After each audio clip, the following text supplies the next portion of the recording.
Muito bem, pessoal, muito bom dia. Terça-feira, 14 de novembro, 7 horas da manhã. Está começando o Desperta ICL. Tudo bem com vocês? Tudo certo, rapaziada? Tudo beleza? Nós estamos ao vivo, claro, sempre em todas as redes sociais, pelo menos as mais relevantes, né? As mais relevantes não significa as mais importantes, né? Nem as melhores. São apenas as que têm mais relevo, né? O relevinho aquele. E também, claro, na TVT, TV Quirimurê e Rádio Brasil Atual. A TVT é TV aberta, São Paulo e Grande São Paulo. TV Quirimurê, TV aberta na Bahia, Salvador e Grande Salvador. E na Rádio Brasil Atual em São Paulo também. Claro, estamos ao vivo no Radinho. Muita gente nos acompanha, aliás, no Radinho, né? As pessoas mandam mensagens com frequência que acompanham este programa como se fosse o bom e velho programa matutino de notícias que as pessoas tinham o hábito de acompanhar pelo rádio e agora estão aqui conosco no ICL. Gente, bom dia, tudo certo? Tudo beleza com vocês aí? O pessoal já está chegando no chat. Quem estiver chegando por aí, deixa o seu like, por gentileza. Se puder, assine o canal e, claro, faça aquilo que eu sempre peço, compartilhe este programa com as pessoas que você conhece. Ontem, aliás, tivemos uma audiência muito boa, quase 16 mil pessoas acompanhando o programa ao vivo só na internet, né? Temos ainda a audiência da TVT, da TV Quirimurê e da Rádio Brasil Atual, e depois que o programa vai ao ar, claro, a nossa audiência é muito maior do que isso, porque as pessoas veem o programa, muitas pessoas, aliás, a maioria, né, talvez ao longo do tempo, ao longo da semana, veem o programa como se fosse um programa gravado, né, mas ontem tivemos uma audiência espetacular, espero que a gente consiga chegar nisso hoje também, né, 16 mil pessoas, será? Eu agora tô mirando para 20 mil pessoas. Ontem ficamos quase empatados com a CNN no horário, pra vocês terem uma ideia. Muito bom, né? Sensacional. Gente, muito legal. Olha só, muito obrigado a todo mundo que já está por aí pelo chat. Vamos ver rapidamente as pessoas que estão por aqui. O Daniel Castro, lá de Quixeramobim. Muito bem. De onde mais vocês estão falando? A Marilene Leite está lá em Salvador. O Luiz Álvaro Ferreira de Almeida em Santos. Onde mais? A Heloísa Edwards em Tiradentes, Minas Gerais. Vai chegando no chat e vai dizendo de onde vocês estão vendo este programa, né? Eu sempre gosto de ver o nome de cidades novas aqui no Brasil e também saber de onde vocês estão assistindo este programa de várias cidades do mundo. Big Dexter está lá em São Luís do Maranhão, de onde mais temos pessoas aqui? São Mateus do Sul, Paraná, São José do Rio Preto, Porto Alegre. A Zaina Estela está dizendo bom dia de Tuverava, 39 graus Celsius. Já vamos falar sobre a onda de calor, né?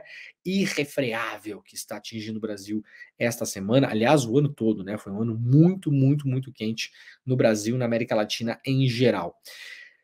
Bom dia, pessoal de Olinda, bom dia, pessoal de Magalhães de Almeida, no Maranhão, Salvador, Bahia, Juiz de Fora, bom dia do Rio Grande do Sul, Paulínia, São Paulo, Natal, Santa Cruz Cabralha, na Bahia também, Toledo, Paraná, Nova Lima, Minas Gerais, Rio de Janeiro, Teresópolis, Porto Alegre, Vitória, Espírito Santo, São José dos Minions. Não, tu tá de sacanagem, né, Fábio Ortiz?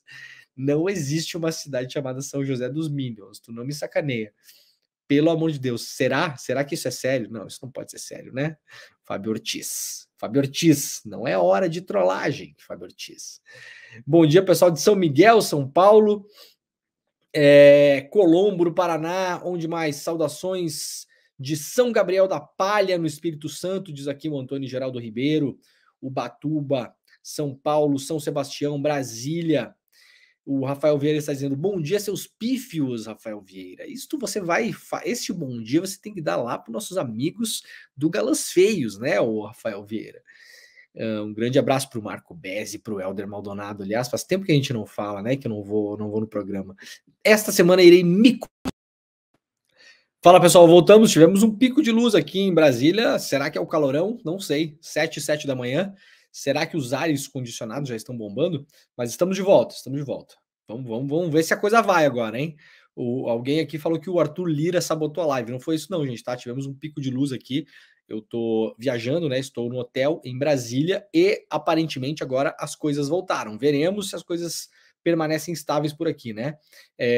O pessoal já tinha comentado no chat, aliás, aqui, que em algumas cidades do Brasil tinha rolado alguns problemas de energia elétrica, né? Claro, evidentemente, por conta do alto calor, né? A gente que está achando que vai se salvar no ar-condicionado, no calor extremo, né? Não vai ter energia para todo mundo. Muito bem, gente. Como diz alguém aqui, é o calor, exatamente. A Janaína Fernandes está falando que Fernandes Pereira está dizendo que é a Enel. Eu não sei se é Enel aqui em Brasília, gente. Será que é? Será que é Enel? Não sei. Se alguém souber, fala para mim aí. Muito bem. Vamos lá então, gente. Tem bastante coisa no programa de hoje. Temos coisas importantíssimas. Então vamos lá, começando, claro, com a onda de calor. Aqui, ó, primeira notícia do programa, aliás, né? Calor faz demanda por energia atingir o maior patamar da história no Brasil. A nova onda de calor que atinge sobretudo as regiões sudeste e centro-oeste fez com que o Brasil atingisse na tarde dessa segunda-feira, portanto ontem, um novo recorde nacional de consumo de energia elétrica. De acordo com o Operador Nacional do Sistema Elétrico, foi alcançado um recorde na demanda instantânea de carga do Sistema Interligado Nacional ontem, exatamente às 14 horas e 17 minutos. Foi a primeira vez na história que o sistema em que a carga superou a marca de 100 mil megawatts. A marca de ontem foi 100.955, né? Um pouquinho acima de 100. A marca anterior era de 97 mil quilowatts, medida em 26 de dezembro deste ano. Deste ano não, né? Do ano passado. Né? Ah, não, 26 de setembro deste ano, perdão. 26 de setembro deste ano. Portanto, os dois maiores recordes de consumo de energia elétrica da história do Brasil aconteceram este ano. Um em setembro e o outro agora em novembro. Rapaziada, não vai ter energia para todo mundo, não. Vamos lá para a Folha de São Paulo. O número de dias com ondas de calor mais do que dobrou em 20 anos no país.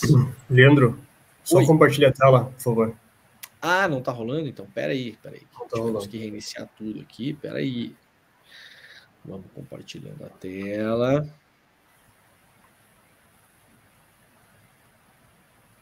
Muito bem, agora foi, Jimmy. Obrigado. Aí, valeu, garoto. Beleza. Vamos lá então, o número de dias com ondas de calor mais que dobrou em 20 anos, né? O Instituto Nacional de Pesquisas Espaciais, o INPE, realizou um estudo a partir de dados coletados nos últimos 60 anos e concluiu que o número de dias com ondas de calor mais do que dobrou nas últimas 2 décadas. Realizado a pedido do Ministério da Ciência, Tecnologia e Inovação, o levantamento permite reconhecer as tendências nas séries de chuva, temperatura máxima e mais 3 índices derivados que são considerados extremos climáticos: dias consecutivos secos, precipitação máxima em 5 dias e ondas de calor.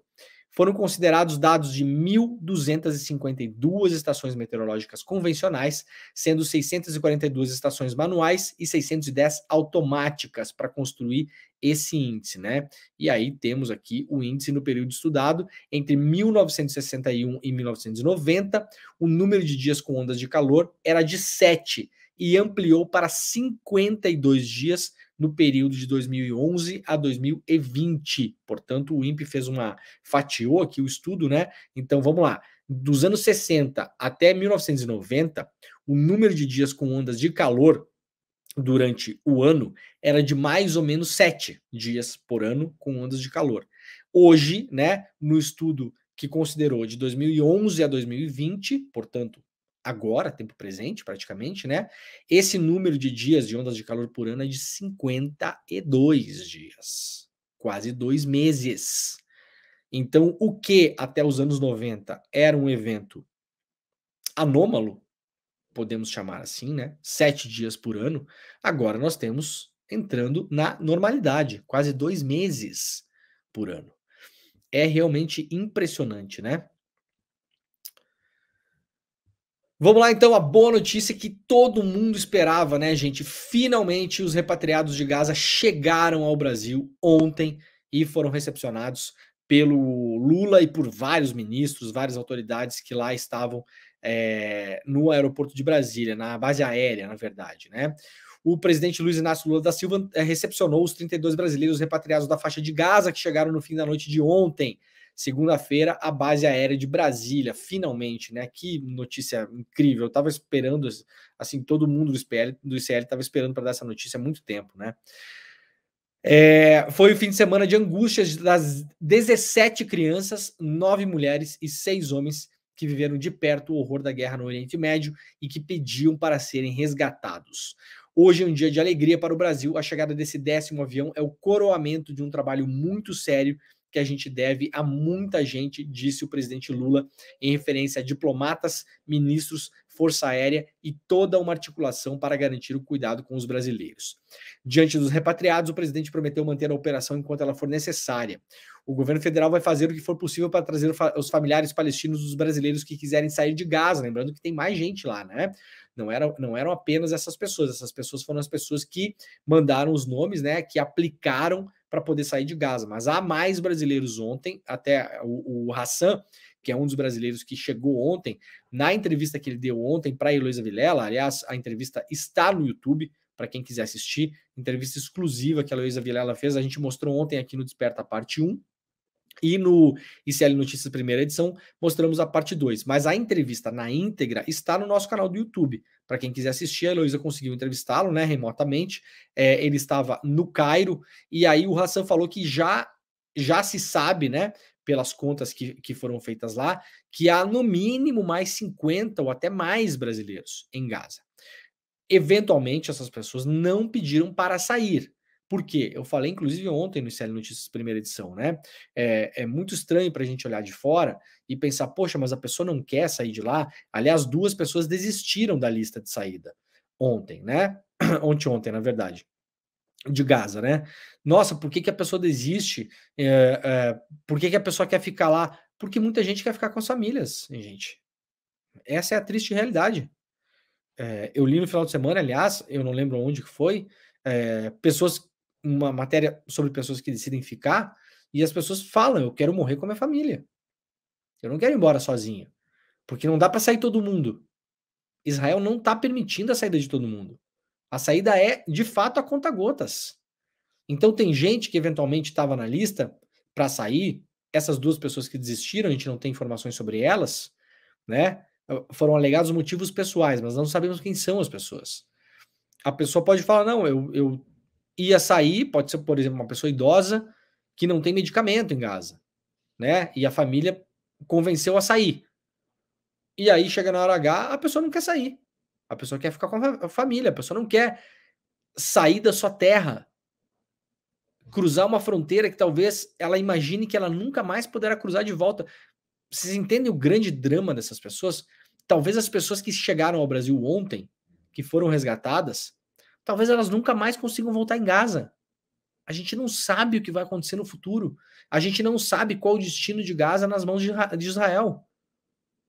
Talvez Gaza não seja retomada pelos habitantes de Gaza. Talvez a pessoa não possa voltar para a própria casa.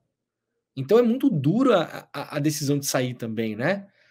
A gente tem que analisar muito em relação com esse contexto, né, em mente, né? O embaixador, o ministro das Relações Exteriores, né, o Mauro Vieira, nosso chanceler, ele declarou o seguinte: vamos continuar trabalhando com as embaixadas de Ramallah, Tel Aviv e Cairo para localizar outros brasileiros que estejam na região e queiram voltar. Da mesma forma que vamos continuar trabalhando no Conselho de Segurança das Nações Unidas, onde o Brasil ocupa uma vaga até dezembro deste ano, para que se possa encontrar uma solução diplomática, né? No caso, para a guerra, para o conflito, né? Gente, tem um vídeo de uma dos brasileiros que voltou ontem, né? A gente costuma chamar ela de Shahed, mas o nome dela, a pronúncia é muito diferente disso, né? Eu particularmente não sei fazer a pronúncia correta, né? Mas ela vai fazer aqui. Ela é uma menina de 18 anos, ela fez vários vídeos enquanto estava lá presa em Gaza, e ontem, quando ela chegou, ela fez uma declaração, e aí a gente vai ouvir a declaração dela agora, tá? Vamos lá, Jimmy, coloca o vídeo pra gente, por gentileza. Olá, gente. Olá, Brasil. Boa noite. Para quem não me conhece ainda, meu nome é Shahed El-Banna. Eu tenho 18 anos. Eu sou brasileira e eu morava na faixa de Gaza por 1 ano e meio. Eu fui na faixa de Gaza porque eu estava morando aqui em São Paulo com a minha mãe, mas ela teve câncer e ela estava passando mal. Aí a gente teria que voltar para Gaza para ela despedir da família dela lá. Infelizmente, ela faleceu quando chegamos lá. Quando começou a guerra, 7 de outubro, era um dia normal, deveria ser um dia normal. Eu estava me preparando para ir para a faculdade de manhã. Aí, de repente, começou a cair as bombas, começaram a bombardear todo lugar. sem avisos, e a gente ficou assustada. Ela estava preparando para ir para a escola de manhã. A gente chegou a um ponto a pensar que não vamos mais conseguir sair de lá e vamos todos morrer e ninguém vai saber da gente. Mas graças a Deus, graças ao governo brasileiro, graças ao presidente do Brasil, a Força Aérea, a embaixada, a todos, a gente está aqui agora. Eu agradeço muito do fundo do meu coração, e todos nós que conseguimos chegar aqui hoje também agradecemos muito do fundo do coração a todos que ajudaram a gente a chegar aqui. Eu até agora não estou conseguindo acreditar que eu estou aqui, eu estou viva ainda. Achei que eu ia morrer. Eu estou muito feliz, estou muito emocionada por estar aqui. De verdade, eu agradeço muito, presidente. Só que também... Muito legal, né, pessoal? Poxa, ia me emocionar aqui. Muito bacana. Bom, a gente nunca sabe do drama que está por trás das pessoas também, né? Muitas vezes a gente olha nesses casos e a gente pensa, brasileiros que não conseguem sair de Gaza, a gente não abre, né, também a nossa cabeça para tentar entender o que é a vida de cada uma daquelas pessoas, né? Veja a vida dessa menina, ela foi para lá com a mãe, chegou lá, a mãe estava doente, morreu, né? Tem todo um contexto que é muito mais complexo do que simplesmente não são pessoas que estão lá vivendo uma vida plena, sem nenhum problema, e de repente aconteceu isso, né? Não, são pessoas, né? É muito mais complexo, né? Então, que bom, sensacional. Ainda bem que isso aconteceu, né? Agora o governo brasileiro vai ficar de olho, claro, em outros brasileiros que eventualmente querem voltar, tá bom? Vamos lá, então. Ó, deixa eu só comentar uma coisa rapidinho aqui. A gente vai fazer uma análise hoje das coisas que foram publicadas ontem em relação ao tal da dama do tráfico. Aliás, aqui, ó, o Augusto Achuti fez um comentário pertinente. Dama do tráfico, que discurso proibicionista nojento. Até o ICL decepciona quando o assunto é política de drogas. Augusto, fique aí, que não é isso não, tá bom? Fique aí. Se você acompanha o Desperta, você sabe que eu não colocaria esse título para condescender com o tipo de cobertura que foi feito ontem, né? Aqui a nossa banda toca outra música, né? A coisa aqui anda por outros caminhos. Aqui tem mais contexto, tem mais complexidade, tem mais explicação, tem mais nuance. Tá, Augusto? Valeu pela mensagem aí, cara, mas não é isso não. Fica por aí que daqui a pouquinho vocês vão se surpreender. Tá? Vamos. Será que é isso mesmo que foi divulgado? Dama do tráfico? Condenada? Será mesmo que o Ministério da Justiça recebeu uma condenada por tráfico de drogas? Será que é essa a verdade? Daqui a pouquinho a gente vai falar sobre isso. Tá bom? Fiquem por aí. Muito bem, aliás, um beijo para o Jair Me Arrependi, né? Melhor conta do Twitter e melhor ser humano também. Grande pessoa. Olha, o Lula recebeu os repatriados ontem e disse que Israel comete atos de terrorismo. As coisas estão começando a avançar, né? Na minha opinião, lentamente em relação a isso, né? Mas a diplomacia brasileira, ela é muito cautelosa mesmo, né? Sempre foi, historicamente, muito cautelosa. Então, agora parece haver uma pressão maior em cima do regime Netanyahu em relação ao governo brasileiro. O presidente Lula recebeu ontem, né, os brasileiros e disse que o governo de Israel também comete atos de terrorismo a bombardear o território. Se o Hamas cometeu um ato de terrorismo, disse Lula, e fez o que fez, o Estado de Israel também está cometendo vários atos de terrorismo ao não levar em conta que as crianças não estão em guerra, ao não levar em conta que as mulheres não estão em guerra, ao não levar em conta que eles não estão matando soldados, estão matando junto crianças. Foi a declaração do Lula ontem. Declaração importante, né? E depois de sendo Lula, a destruição de tudo que as pessoas levam décadas para construir. Uma casa, uma rua, um prédio, uma escola, um hospital. E depois uma simples bomba detona aquilo sem ninguém assumir a responsabilidade de quem vai recuperar aquilo, afirmou o Lula ontem, né?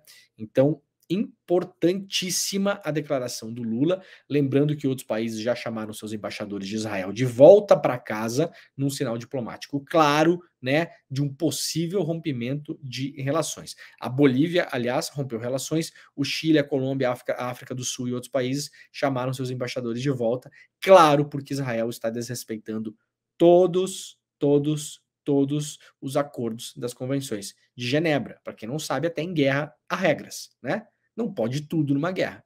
Claro que não pode. E o que a gente está vendo em Gaza, infelizmente, né, as imagens falam por si. Repatriados falam em massacre em Gaza e pedem a Lula que o Brasil receba parentes. Foi um pedido que eles fizeram ontem na chegada, né? E confirmaram o que viram lá, né? Em relação ao massacre de fato. Muito bem, gente, vamos lá mudar de assunto aqui para a Folha de São Paulo também. Bolsonaro diz que pagou R$ 72.600 por condenação após atacar jornalistas. Eu já tinha dado essa notícia aqui, um mês atrás, mais ou menos, né? Que o Bolsonaro tinha sido condenado a pagar uma indenização por dano moral coletivo a jornalistas. Uma condenação essa que foi proferida pelo Tribunal de Justiça de São Paulo, né? E agora, finalmente, o Bolsonaro ontem ele teve que publicar na rede social dele, né? Que ele pagou efetivamente. Eu achei muito boa a matéria, a manchete da Folha, né? Porque assim, o Bolsonaro foi condenado, né? De tanto espezinhar os jornalistas, o Sindicato dos Jornalistas Profissionais, se eu não me engano, de São Paulo, seccional de São Paulo, né? Isso, moveu uma ação contra o Bolsonaro.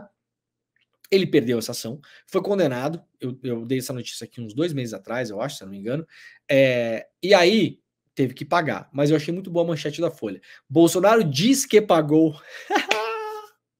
Bolsonaro diz que pagou. Não sabemos, né? Impressionante quando a pessoa perde a moral, né? Ninguém acredita mais nada que a pessoa fala, né? Então o Bolsonaro foi lá no Twitter, falou que pagou, então tá aqui.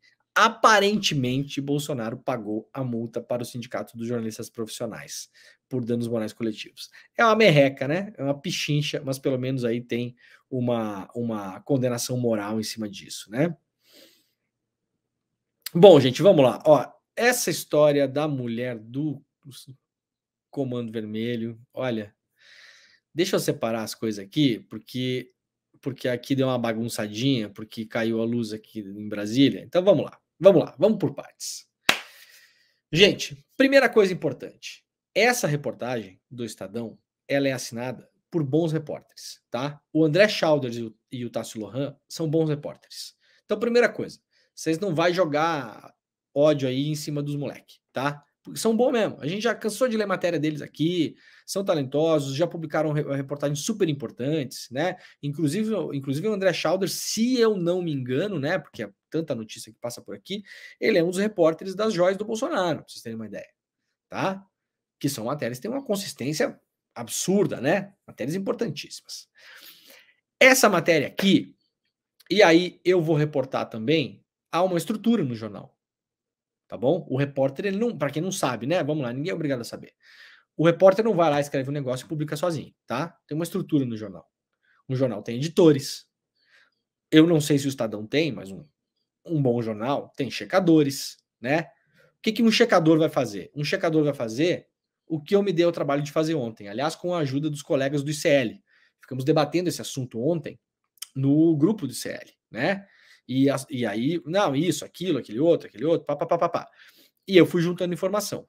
Então, um checador, geralmente numa redação, um checador interno de matérias, ele pega a reportagem finalizada, depois que passou por editores, e vai checar. E o que um checador deveria ter checado aqui, ou pelo menos deveria ter feito essa pergunta? Que eu acho que, eventualmente, a reportagem iria cair, tá bom? E vou explicar por quê. Checado as datas da condenação ou não condenação da tal da dama do tráfico amazonense, tá bom? Então vamos lá, por partes. Notícia publicada ontem pelo Jornal Estado de São Paulo. Causou aquele furor de 12 horas no Twitter, né? E hoje não se fala mais nisso, né? Impressionante como essas coisas também é como um fósforo aceso, né? Acende, apaga e acabou. Vamos lá. Manchete. Ministério da Justiça recebeu mulher de líder do Comando Vermelho para 2 reuniões. Tá bom? Essa manchete, por si só, ela é muito problemática. Por vários motivos. Depois eu vou entrar no motivo principal, mas por vários motivos. Porque assim, gente, vamos lá. Não é crime você ser mulher de um criminoso. Então, assim, a manchete por si, vamos lá, ela dá a entender, tá bom? E eu tô fazendo aqui uma análise de leitura de mídia mesmo. A pessoa que vai ler isso aqui, o meu tio que vai ler esse negócio aqui. Não um jornalista profissional que vai ler e vai ler toda a matéria, e vai procurar no Google, vai procurar a sentença, fazer o que eu fiz ontem e o que os colegas do ICL fizeram. Vamos lá procurar a sentença da juíza que condenou ou não. Vamos ver se foi condenado ou não, né? Vamos lá. E quando, principalmente, que é o principal. Gente, ninguém vai fazer isso. Quem vai fazer isso é meia dúzia de maluco que trabalha com informação e que quer entender. Eu, quando li essa matéria, fui tentar entender. Por quê? O cidadão comum, quando ele lê isso aqui, quando ele lê essa manchete, tá? A sensação que a pessoa tem é que o Ministério da Justiça está negociando com o Comando Vermelho. Sim ou não? Não é o primeiro impulso da pessoa ao ler isso, inclusive de pessoas de esquerda. Ontem, falei com várias pessoas ontem de esquerda. O primeiro impulso era, meu Deus, como assim? Que absurdo, né? Ai, deixa eu ver isso, vamos lá. Então, o primeiro impulso, Ministério da Justiça recebeu mulher de líder do Comando Vermelho para 2 reuniões. Nossa, Flávio Dino está negociando com o crime. De fato, e os fatos não me deixam mentir, foi o que circulou na internet ontem. Vejam os tweets do Kim Kataguiri, do não sei quem. Vejam. Acompanhem os grupos de WhatsApp, de política. Os grupos de direita e extrema-direita. O que é que circulou ontem a partir esta manchete, da maneira como ela foi construída, ela jogou água no moinho de quem? Quando você lê isso. Então, vamos lá, tá? Mesmo que a gente mantenha a manchete do jeito que ela está. Ministério da Justiça recebeu mulher de líder do Comando Vermelho para 2 reuniões. Qual seria o problema? Uma mulher de alguém condenado por qualquer crime que seja não pode ser recebida, então. Ela vira uma pária, é isso? Qual a lógica disso? Para mim, é incompreensível. Essa manchete, da maneira como ela está, mesmo que a matéria não tivesse problemas, e tem, e eu vou mostrar por que tem, são coisas objetivas. De novo, são excelentes repórteres. Todo mundo erra. Eu já errei pra caramba. Eu erro todo dia, inclusive. Né? Erro mais do que gostaria, como todo mundo. Né? Mesmo. Já errei em matéria, já tive que fazer errata, um monte de coisa. Tá bom? Então não tem nada pessoal aqui. O André, aliás, é um cara com quem eu tenho um bom diálogo. Né? Mas aqui a gente faz um programa para informar as pessoas. Então eu não vou colocar o meu relacionamento com o repórter acima disso. Né? Eu tô aqui para fazer o programa para vocês. Então vamos lá. Então mulher de traficante condenado não pode ser recebida no Ministério da Justiça? Como assim? Por quê? Porque ela vira uma pária da sociedade, é isso? Uma mãe de um traficante não pode ser recebida pelo governo? Por que não pode ser recebida? Qual exatamente o problema? Qual o cerne de fazer essa matéria? Aí, mas espera lá. Não é só isso, Leandro, claro. O cerne é que ela não é apenas a mulher do líder do Comando Vermelho. E está explicado aqui na segunda linha, claro.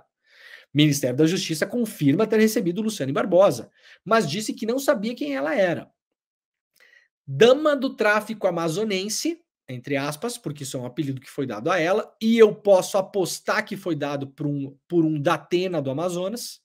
Então, é muito ruim quando o jornalismo dito profissional também se alimenta do datenismo cultural, né? Quem é que foi que deu o apelido para ela de Dama do Tráfico do Amazonas? Vocês conseguem imaginar? Né? Ou foi um delegado, ou foi um policial, ou foi o Datena do Amazonas. Então também a gente aqui, como jornalista, está dando voz ao datenismo cultural. Né? Vamos analisar ponto por ponto aqui. Vamos lá. É bom, é um bom prato esse, para a gente entender como as coisas andam. Né? Então a dama do tráfico amazonense, como é conhecida, foi condenada por associação ao Comando Vermelho. Ah, tá bom. Então peraí. Vamos lá. A manchete tá aqui embaixo. Vocês não concordam comigo?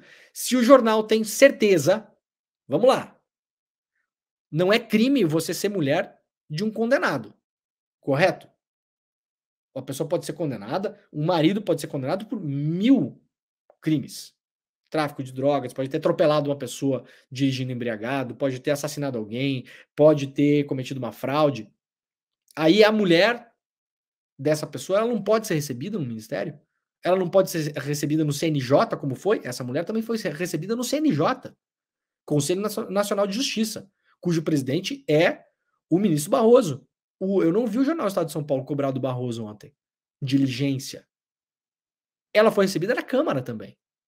O jornal cobrou do Arthur Lira a diligência de recebê-la? Muito bem, vamos lá. Então, se a manchete é um problema, o jornal tem uma informação importante aqui na submanchete, né? Na verdade, ela não é mulher do líder do Comando Vermelho. Ela foi condenada por associação ao Comando Vermelho.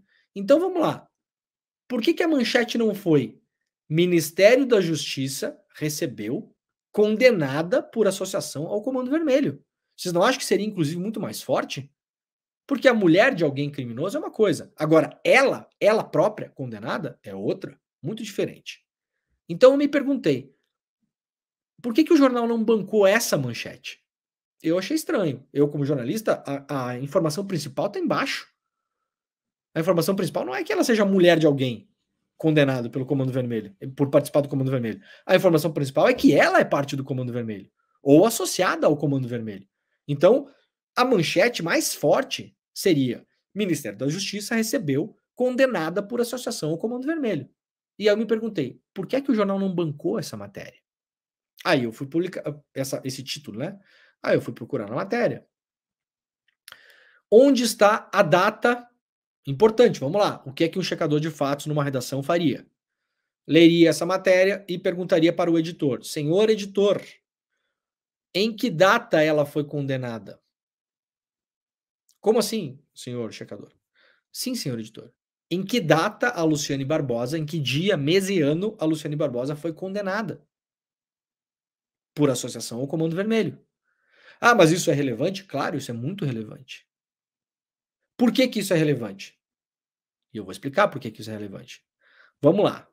Eu sou uma pessoa chata, né? Mesmo, com informação. E eu fui lá procurar a sentença. Tá? Tá aqui a sentença. Isso aqui é uma sentença. Tem outra sentença depois e a gente vai ver por que a data é importante. Isso aqui é uma sentença proferida pela Justiça, Estado do Amazonas, Poder Judiciário, Comarca de Manaus. Tá aqui a sentença proferida, tá? Acusada, Luciane Barbosa Farias e o seu marido, Clemilson dos Santos Farias, contra o qual, diga-se aqui, pesam acusações seríssimas. Está, neste momento, condenado e preso, né? Ele sim. Me parece não restar dúvida nenhuma de que se trata de uma pessoa perigosa, inclusive, o marido, tá bom? Vamos lá por partes. Sentença de quando? Essa aqui foi a sentença publicada em relação ao caso, né? Da tal da dama do tráfico. Vamos lá para o rodapé, porque a gente vai olhar tudo aqui hoje. Data, para quem está olhando na tela aí, está acompanhando. A sentença foi dada. Manaus, 25 de janeiro de 2022. Anotem essa data, tá? Então, em janeiro de 2022, a Justiça do Amazonas proferiu uma sentença em relação à tal da dama do tráfico. Qual foi a sentença? Por todo o exposto e por tudo mais que destes autos conta, escreveu a juíza, julgo integralmente improcedente o período formulado na denúncia e absolvo os réus Clemilson dos Santos Farias e Luciane Barbosa Farias de todas as imputações que lhes foram feitas na exordial acusatória. Por que a juíza absolveu a dama do tráfico amazonense, como foi chamada na reportagem? Escreve a juíza: ausência ou fragilidade das provas. Que da forma que se encontram, são insuficientes para demonstrar a autoria e a materialidade delitiva dos crimes atribuídos aos réus supramencionados. Então, uma decisão proferida em janeiro de 2022 absolveu, tá bom? Vamos lá por partes. Absolveu Luciane Barbosa Farias. Muito bem. Ok, mas o jornal falou que ela foi condenada. De fato, ela foi condenada. Ela foi condenada. Essa decisão de primeira instância, de janeiro de 2022, ela foi reformada por uma desembargadora. Ela pegou lá as provas colhidas pela polícia, o inquérito, né, a denúncia feita pelo Ministério Público, e reformou a sentença. E, de fato, condenou a Luciane Barbosa, que hoje, condenada, responde em liberdade. Só que tem um problema, que é o seguinte: a condenação da Luciane Barbosa, a dama do tráfico amazonense, aconteceu, e está aqui a condenação, Poder Judiciário, Tribunal da Justiça do Amazonas, gabinete da desembargadora Vânia Marques Marinho. Está aqui a condenação dela, tá bom? Condenação. Aqui no cantinho tem a data, para quem não consegue ver aqui, ó. Tá aqui, ó. Tá aqui a datinha, ó. A Vânia fez a condenação, liberou os autos em 8/10/2023. Então, está aqui a condenação. Qual o problema? A Luciane Barbosa visitou o Ministério da Justiça e o CNJ e a Câmara em março deste ano. Portanto, em março, quando ela visitou o Ministério, na condição, junto com uma entidade, uma associação de criminalistas, advogados, que fizeram várias reuniões no Ministério da Justiça, no CNJ e na Câmara, para pleitear melhores condições no cárcere, tá bom? O foco da reunião era esse. Sequer foi a Luciane que marcou isso. Ela foi convidada da entidade que foi lá representar esses interesses, tá bom? Portanto, quando ela visitou esses lugares todos, em março deste ano, conforme diz a própria reportagem, né? Março, tá aqui, ó. 9 de março, ela não era condenada. Então, nós temos um problema sério na matéria. Porque foi causado todo um auê ontem, e nós temos aqui, ó, condenada. Aqui, ó. Dama do tráfico amazonense, como é conhecida, foi condenada por associação Comando Vermelho, tá bom? Isso aqui tá no subtítulo. Onde está a data da condenação dela na matéria? Não existe. Se tivesse feito uma checagem um pouco mais justa, eu acho que essa matéria, inclusive, não teria existido.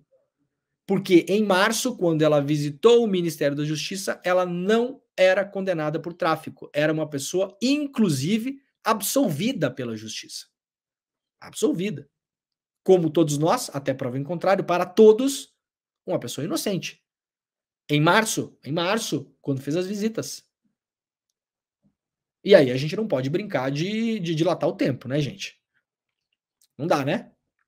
Você tem um amigo hoje, você recebe alguém hoje, você está num cargo hoje, recebe pessoas. Se a pessoa for condenada daqui a 8 meses, 10 meses, 1 ano, 2 anos, ninguém irá dizer que você recebeu um condenado por tráfico. Correto? A gente não vai fazer essa brincadeira aqui, né? Uma brincadeira perigosa, né? Então, faltou diligência na reportagem, sim. Causou uma crise enorme ontem, né? No Twitter, né? Porque também, gente, eu tenho aprendido cada vez mais, né? Muitas vezes na rua só se fala de outra coisa, né? Mas, claro, causou uma crise enorme no Twitter e tal, e vai pro zap do Bolsonaro, e espalha, e um deputado fala, e aí o outro fala, e o Kim Kataguiri, não sei o quê, né? Causou uma crise tão grande que o próprio Ministério da Justiça falou ontem, né? Aqui, ó.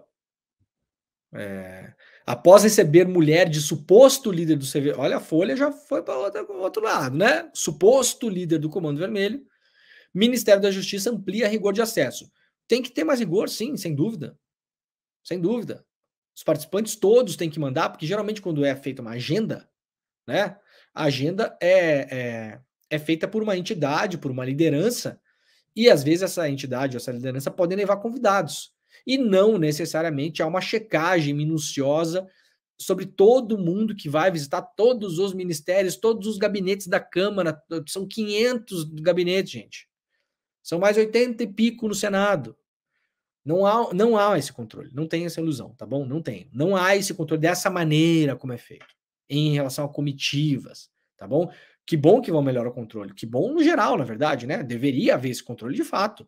Agora vão melhorar o controle. Agora, vamos lá de novo. Mesmo que existisse o controle mais rigoroso do mundo para entrar no Ministério da Justiça, a Luciane Barbosa teria entrado. Porque ela não era condenada em março. Não haveria controle nenhum para barrá-la. Iam barrá-la por quê? Porque ela respondeu a um processo por tráfico de drogas?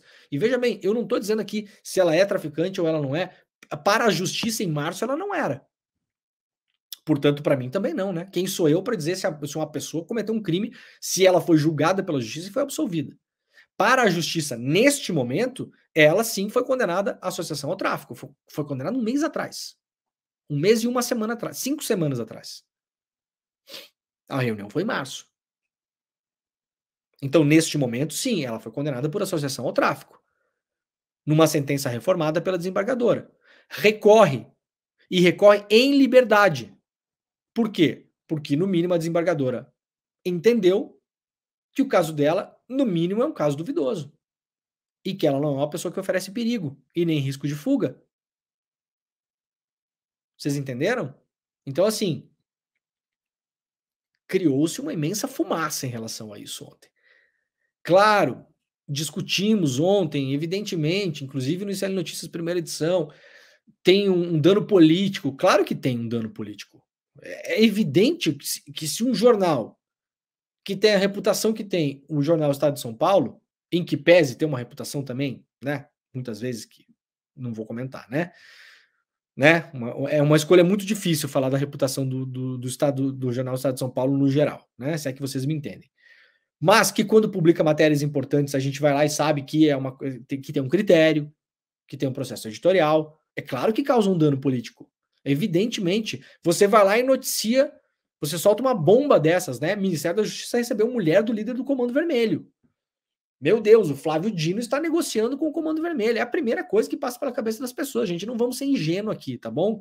E que não venha jornalista depois me encher o saco, que acontece também todas as vezes que eu falo, né? Porque imprensa, a gente não pode analisar a imprensa, não é proibido.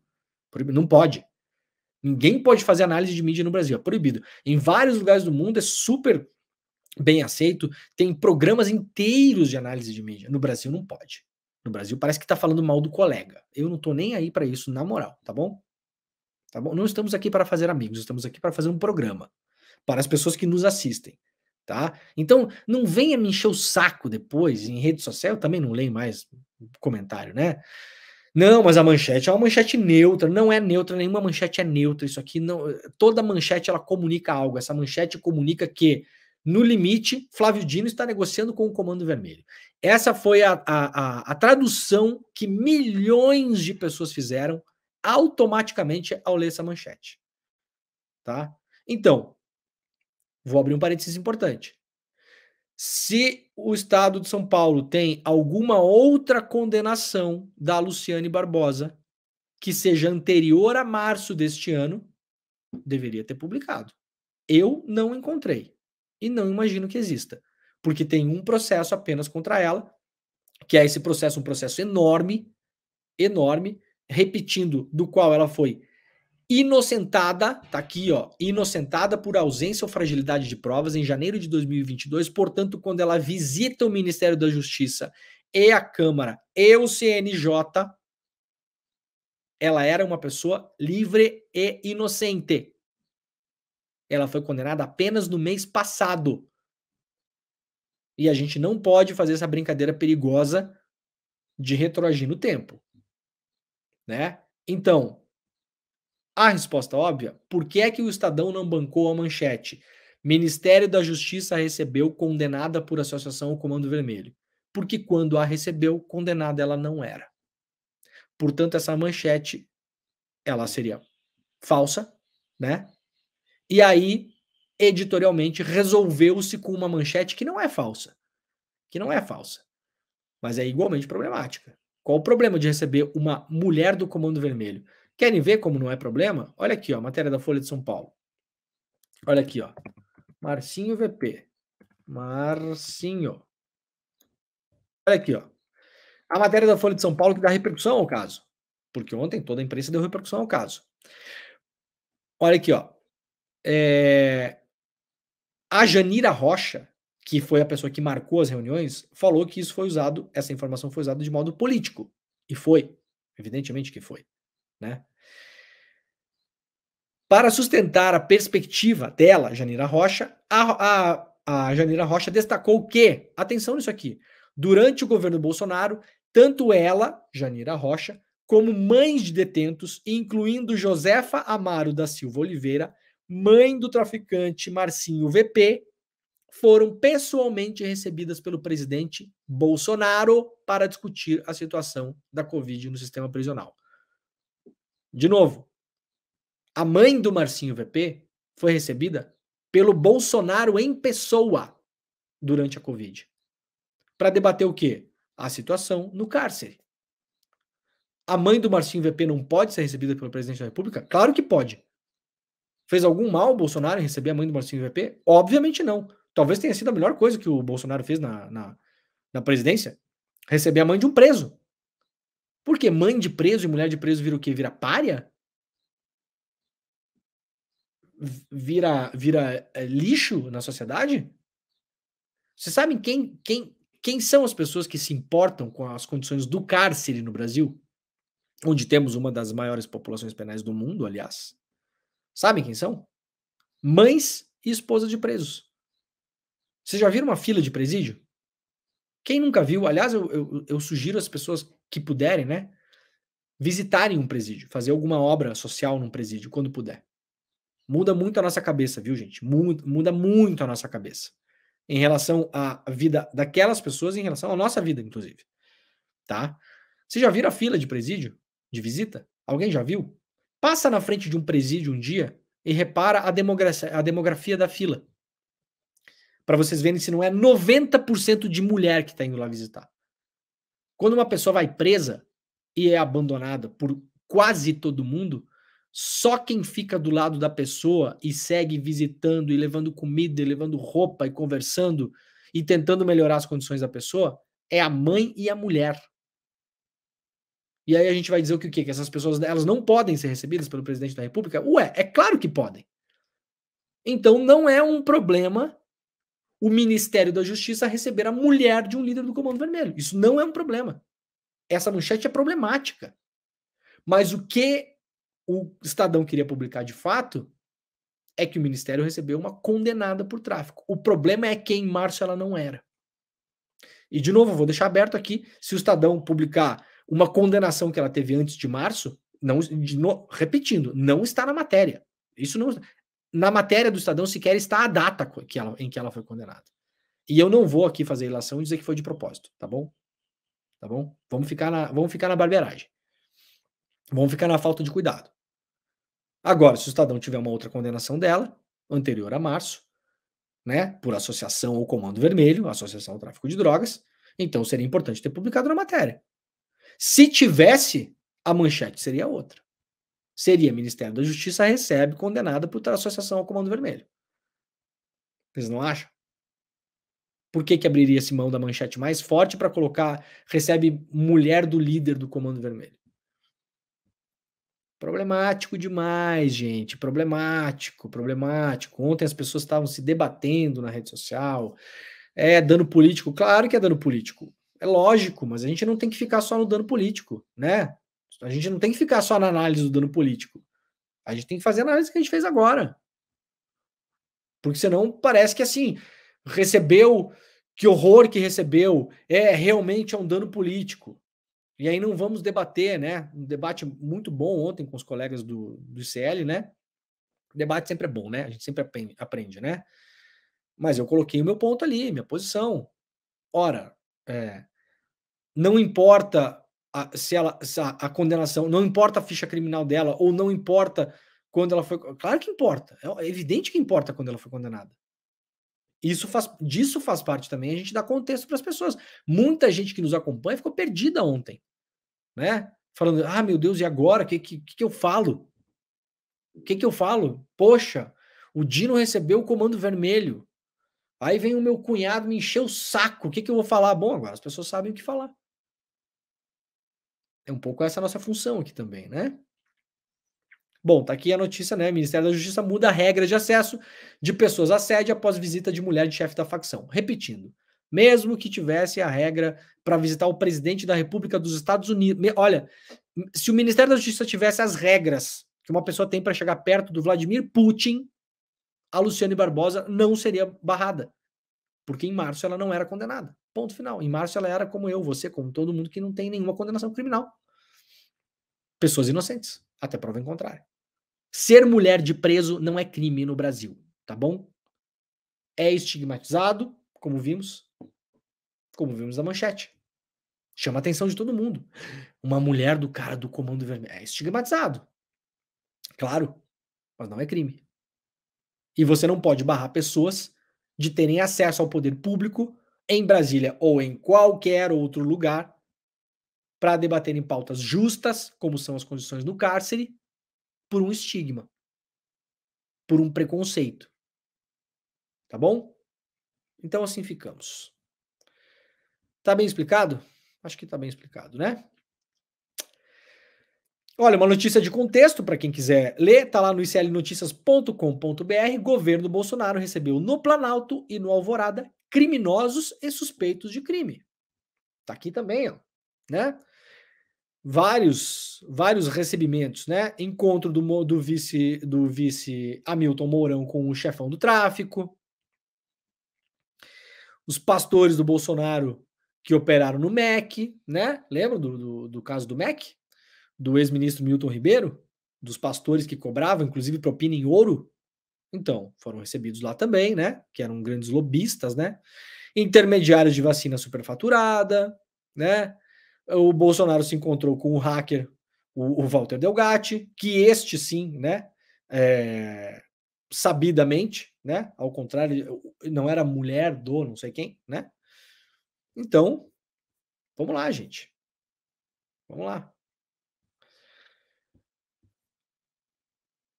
Muito bem, galera. Ó, nós, na verdade, temos que encerrar a nossa rede, então quero me despedir aqui do pessoal da TVT, da TV Kirimurê e também da Rádio Brasil Atual. Muito obrigado pela companhia de vocês. Olha, é muito legal, eu adoro que o nosso programa vá em onda, como se diz na Itália, né?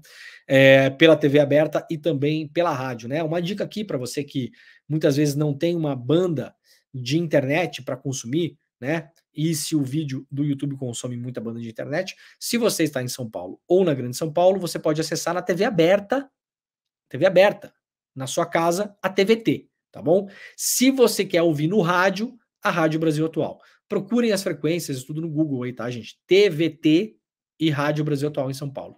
E na Bahia, TV Kirimurê, também TV aberta em Salvador e Grande Salvador, tá bom? Muito obrigado, nós voltamos amanhã. Tchau. E bom, gente, por aqui vamos ficando com uma última notícia aqui publicada lá no jornal o Globo, uma má notícia para Bolsonaro e Michele no caso das joias sauditas. A gestão interina da Eliseta Ramos na Procuradoria-Geral da República já produz efeitos em investigações em curso contra o ex-presidente Jair Bolsonaro. Lembrando que a Eliseta Ramos, ela está no lugar do Augusto Aras, né? Mas ela é interina. O Lula ainda não escolheu uma Procuradora-Geral da República para ocupar esse cargo, né? Talvez, olha, a Eliseta parece estar tentando cavar uma vaga aí, né? Vamos ver. O subprocurador Carlos Frederico Santos, responsável por cuidar dos inquéritos contra Bolsonaro que tramitam no STF, decidiu deixar de lado o entendimento adotado pela PGR de Augusto Aras, a de que o STF não é o foro competente para investigar o caso das joias nem da fraude na carteira de vacinação de Bolsonaro. Foi essa tese defendida pela subprocuradora Lindora Araújo, aliada de Aras, que foi usada por Bolsonaro e pela ex-primeira-dama Michele Bolsonaro para permanecerem calados em depoimentos perante a Polícia Federal em agosto deste ano. Lembrando, eles foram dar depoimento e falaram, não, a gente vai permanecer calado porque a gente não reconhece o STF como o foro desses processos. Primeiro, isso não faz nenhum sentido. Não cabe a você reconhecer ou não. Isso é só da cabeça do Bolsonaro e estratégia de defesa dele mesmo, né? Mesmo que o foro competente não seja o STF, isso não impõe a pessoa de dar esse tipo de resposta. A avaliação não cabe a ela, na verdade, né? Na ocasião, a defesa do clã Bolsonaro alegou que a PGR, sob gestão Aras, opinou que o caso das joias não deveriam tramitar no Supremo, já que o ex-presidente não possui mais prerrogativa de foro por ter deixado o cargo. Portanto, tanto para Bolsonaro quanto Michele só prestariam esclarecimentos perante o juízo competente. Com o fim da gestão Aras, porém, a posição da PGR mudou. É prematuro no momento falar em declínio da competência. Devemos esgotar as investigações, disse ao blog aqui de quem que está publicando aqui no Globo, Malu Gaspar, o Carlos Frederico, que é o procurador, né, que herdou os processos da Lindora. Portanto, não é automático que isso vai sair do STF ou não. A PGR ainda tem, né, a palavra para dizer se isso vai ser encaminhado, né, se essa denúncia eventualmente vai ser encaminhada no STF ou vai para uma vara para pessoas que não têm prerrogativa de foro, como seria o caso do Bolsonaro e da Michele, na visão da defesa deles, tá bom? Acompanharemos cenas dos próximos capítulos. Muito bem, gente, estamos acabando o programa de hoje. Muito obrigado a todo mundo que nos assistiu. Lembrando que este programa vai ao ar todos os dias às 7 horas da manhã, em ponto. Este foi o Desperta ICL. Por gentileza, quem puder, deixa o seu like e, por favor, sobretudo, compartilhe, pegue o link deste programa e mande para que as pessoas saiam como nós aqui, todos os dias, mais bem informados e mais despertos, tá bom? Nós voltaremos amanhã. Muito obrigado e tchau.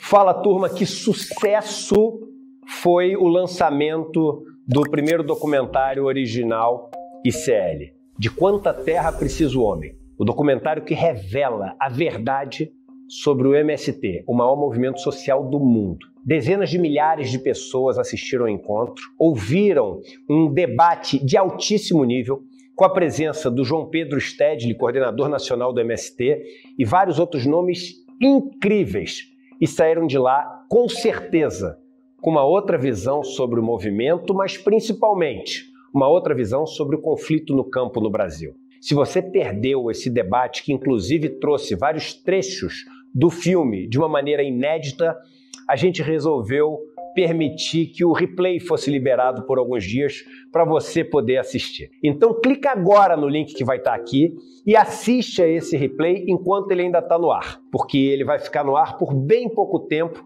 para as pessoas que estavam inscritas e perderam essa oportunidade. E para você também, que soube disso agora. Não perde essa chance não. É um tema muito importante e foi um encontro histórico.